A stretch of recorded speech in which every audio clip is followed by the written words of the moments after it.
एक बार भगवान शिव धनुष को लेकर बैठे थे। धनुष का नाम है पिनाक। पिनाक नाम का धनुष भगवान राम जी ने तोड़ा था और वो धनुष भगवान शिव का है। तो पिनाक नाम का ये जो धनुष है ये शिव जी कैलाश पर्वत पर लेकर के बैठे थे और नारद जी भी वहीं थे। दोनों आपस में धनुष के बारे में चर्चा कर रहे थे। तो रावण आया उसी समय। रावण ने धनुष को देखा तो बड़ी गौर से धनुष को देख रहा था। नारद जी कहने लगे कि रावण, इतनी गौर से तुम धनुष को देख रहे हो, तुम चिंता मत करो। तुम जो जिस धनुष को तुम देख रहे हो ना, ये धनुष ही तेरी मौत का कारण बनेगा। अब रावण तो भयभीत हो गया कि नारद जी ने ऐसे कैसे कह दिया। तो रावण ने विचार किया कि जब ये धनुष ही मेरी मौत का कारण है तो क्यों ना मैं इस धनुष को ही ले लूं और मैं इसको कहीं रख दूंगा। ये धनुष ना रहेगा और ना मेरी मृत्यु होगी। तो रावण ने सोचा कि अगर ऐसे शिव जी से धनुष मांगूंगा तो वो मना कर देंगे, देंगे नहीं। तो रावण जंगल में गया, जंगल में खूब तपस्या की। शिव जी प्रसन्न हुए, प्रकट होकर कहने लगे कि वरदान मांग लो। तो रावण ने वरदान में वो पिनाक नाम का धनुष भगवान शिव से मांगा कि जो धनुष है आपके पास पिनाक नाम का, वो धनुष आप मुझे दे दीजिए। तो भगवान शिव ने वो पिनाक नाम का धनुष रावण को दे दिया।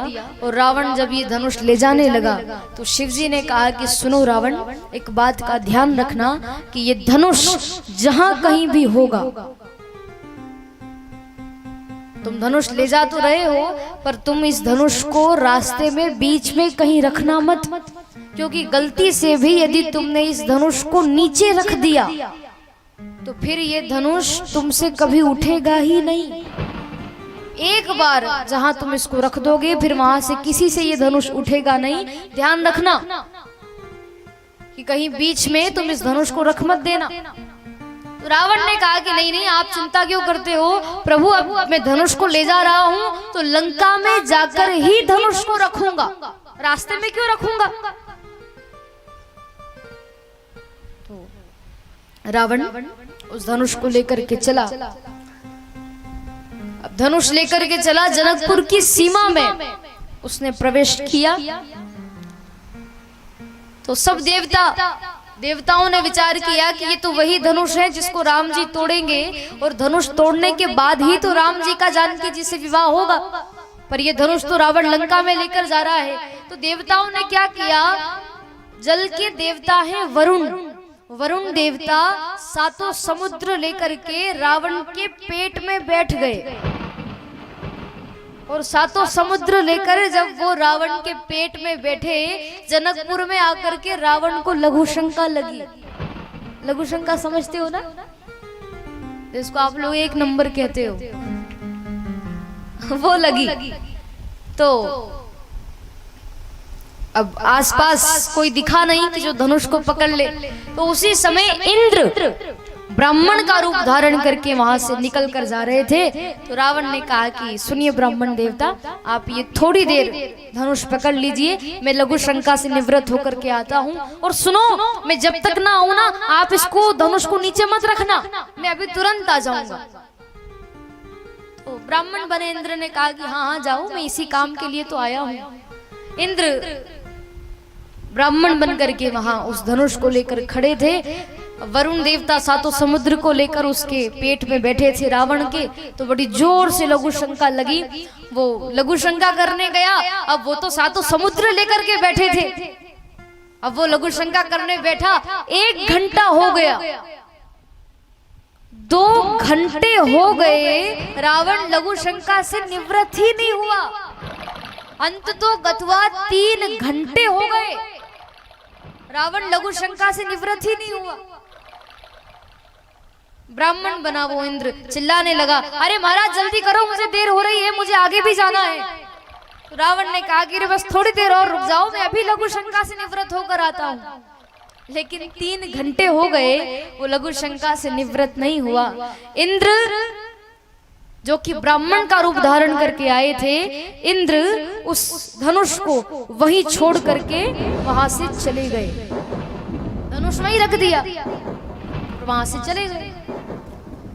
अब थोड़ी देर बाद जब वो रावण लघु शंका से निवृत्त होकर के आया तो आकर के देखा वो इधर उधर तो ब्राह्मण देवता नजर नहीं आए। तो रावण ने विचार किया कि शिवजी ने तो मना किया था कि ये धनुष बीच में कहीं रखना मत, नहीं तो फिर तुमसे उठेगा नहीं। और वो ब्राह्मण देवता तो धनुष रख करके चले गए। अब क्या करूं? तो रावण ने अपनी पूरी ताकत लगा दी, धनुष को उठाने की कोशिश करता रहा, लेकिन रावण से उठाने की तो दूर की बात, वो धनुष हिला भी नहीं। ऐसा धनुष था, नहीं हिला। तो रावण हार गया। रावण ने अपने मित्र सहस्त्रबाहु को बुलाया। सहस्त्रबाहु से कहा कि देख, मेरे 20 हाथों से धनुष नहीं उठा, तू तो 1000 हाथ वाला है, तेरे तो 1000 हाथ है। एक काम कर, तू तेरे 1000 हाथों से इस धनुष को उठाकर लंका में ले चल। तो सहस्त्रबाहु कहने लगा कि छोटे मोटे काम के लिए मुझे मत बुलाया कर, इसको उठाना, अभी देख एक हाथ से ही धनुष उठा दूंगा, तू 1000 हाथ की बात करता है। तो सहस्त्रबाहु के 1000 हाथ थे, उसने अपने 1000 हाथ लगा दिए और धनुष को उठाने की कोशिश करता रहा, पूरी ताकत लगाई, लेकिन उसके 1000 हाथ से भी धनुष हिला भी नहीं। ऐसा धनुष था। तो बहुत कोशिश की दोनों ने, फिर मिलकर के धनुष उठाया, फिर भी धनुष नहीं उठा। तो फिर हार करके रावण और सहस्त्रबाहु वहां से चले गए। एक दिन संत कहते हैं कि जनक जी नगर भ्रमण करने के लिए आए। जनकपुर में जनक जी नगर भ्रमण करने के लिए आए, नगर में घूम रहे थे। रास्ते में देखा कि वो धनुष पड़ा हुआ है, तो धनुष किसी से उठता नहीं था। फिर जनक जी ने 10,000 हाथियों को बुलाया। अपनी सेना में 10,000 हाथी थे, उन 10,000 हाथियों को बुलाया और 10,000 हाथियों के द्वारा उस धनुष को उठाया। तो धनुष अपने आप वो उठ गया और जनक जी ने अपने महल में उस धनुष को एक बढ़िया निश्चित स्थान पर रखवा दिया।